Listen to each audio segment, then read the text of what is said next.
आने वाले तमाम दोस्तों को, प्यारों को, मित्रों को मेरा प्यार भरा अकीदत भरा सलाम। तो आज की लैलपुर अदबी संगत की नशिस्त का बाकायदा आगाज़ करते हैं। तो सबसे पहले मैं आज की तकरीब के सदर जनाब सरवर खान सरवर साहब को दरख्वास्त करूँगा कि अपनी नशिस्त पे तशरीफ़ रखें। सरवर खान सरवर साहब।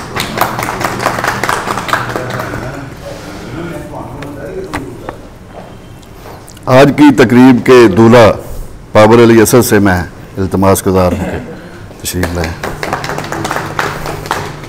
और मेहमान ख़ुसूसी जनाब AH आतिफ साहब स्टेज पर तशरीफ़ लाएँ।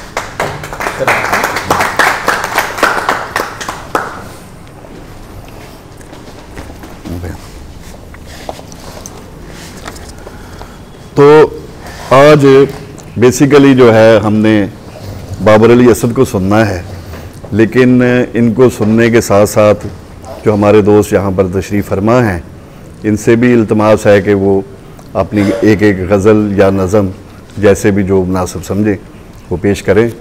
तो मैं सबसे पहले जो है दावत देता हूँ जनाब इरफान सुल्तानी साहब को कि वो अपने कलाम से नवाजें।